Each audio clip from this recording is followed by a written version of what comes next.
আজকে তো কালী পুজো। কালী পুজোর দিন অনেকের বাড়িতে ভোগের খিচুড়ি বানানো হয়। সেই ভোগের খিচুড়ির সঙ্গে এই রকমভাবে বানিয়ে নিন আলুর দম, নিরামিষ আলুর দম। খেতে দুর্দান্ত লাগবে। নমস্কার বন্ধুরা, জয়াস কিচেনে শুভ দীপাবলি উপলক্ষে আপনাদের জানাই অনেক অনেক শুভেচ্ছা ও ভালোবাসা। আপনারা কেমন আছেন? আশা করি সবাই ভালো আছেন, আমরাও ভালো আছি। আজকের আমি দারুণ স্বাদের নিরামিষ আলুর দমের রেসিপি নিয়ে এসে আপনাদের সামনে হাজির হয়েছি। ভোগের আলুর দম খেতে দুর্দান্ত হয় বন্ধুরা। এই রকমভাবে বাড়িতে একবার হলেও বানিয়ে দেখবেন। ভিডিওটা সম্পূর্ণ দেখার অনুরোধ রইল। আশা করি আপনাদের ভালো লাগবে। যদি ভালো লেগে থাকে তাহলে লাইক আর বন্ধুদের সঙ্গে শেয়ার করে দেবেন। আর আমার চ্যানেলে নতুন বন্ধু হয়ে থাকলে প্লিজ চ্যানেলটিকে সাবস্ক্রাইব করে পাশে থাকা বেল আইকনটি প্রেস করে দেবেন। আর ফেসবুক থেকে দেখলে পেজটাকে ফলো করে আমার পাশে থাকবেন। তাহলে চলুন বন্ধুরা, ভোগের আলুর দম শুরু করা যাক।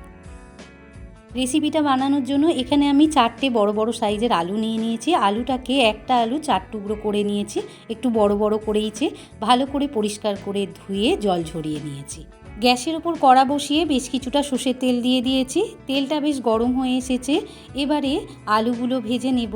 এখানে আমি তেলের মধ্যে অল্প একটু লবণ আর অল্প একটু গুঁড়ো হলুদ দিয়ে দিয়েছি। এতে আলু ভাজাগুলো দেখতেও ভালো লাগবে আর খেতেও ভালো লাগবে। সমস্ত আলুগুলো তেলের মধ্যে দিয়ে দিলাম। দিয়ে ভালো করে নাড়াচাড়া করে আলুগুলোকে লাল লাল করে ভেজে নেব। এই সময় গ্যাসের ফ্লেমটাকে একটু লো রেখে ভালো করে আলুটাকে ভেজে নেব। আলু ভাজাটা ভালো হলে আলুর দমটাও খেতে ভালো হবে। আলুগুলো বেশ লালচে করে ভাজা হয়ে গিয়েছে। এবারে আমি আলুগুলোকে তুলে একটা পাত্রে রেখে দেব। আলুগুলো ভেজে একটা পাত্রে তুলে নিয়েছি। এবার ওই তেলেতে দিয়ে দিলাম 2 টুকরো তেজপাতা আর গোটা গরম মশলা, 2টো এলাচ, 2টো লবঙ্গ আর অল্প একটু দারচিনি। এবারে দিয়ে দিলাম ছোট চামচের হাফ চামচেরও একটু কম গোটা জিরে। এবার জিরে, তেজপাতা আর গোটা গরম মশলাটা বেশ লালচে করে ভেজে নেব। ফোড়নটা বেশ লালচে করে ভেজে নিয়েছি আর ফোড়ন থেকে একটা সুন্দর গন্ধও বেরিয়েছে। এবারে দিয়ে দিলাম টমেটো। এখানে আমি একটা বড় সাইজের টমেটো একদম ছোট ছোট করে কেটে রেখেছিলাম, সেটা দিয়ে দিলাম। এবারে দিয়ে দিলাম অল্প একটু লবণ। লবণটা দিয়ে ভালো করে একটু নাড়াচাড়া করে নেব। এতে করে টমেটোটা তাড়াতাড়ি গলে যাবে।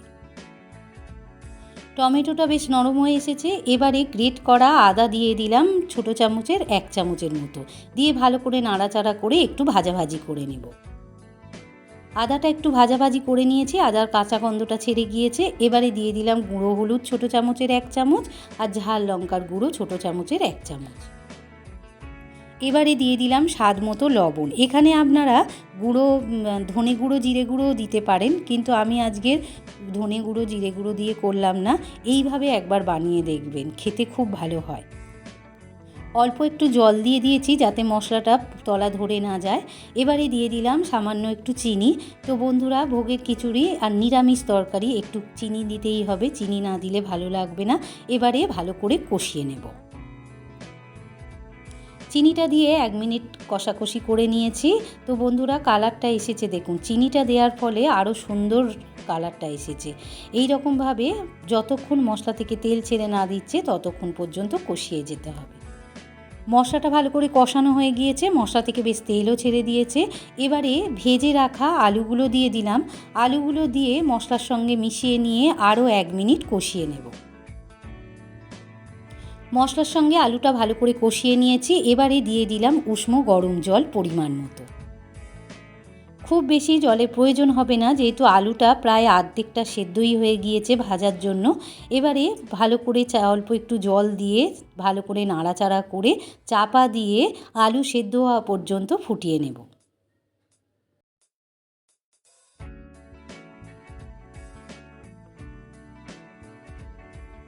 5 মিনিট পর ঢাকাটা সরিয়ে নিয়েছি। দেখুন বন্ধুরা, আলুগুলো সেদ্ধ হয়ে গিয়েছে আর আলুর দমটা একদম কমপ্লিট হয়ে গিয়েছে।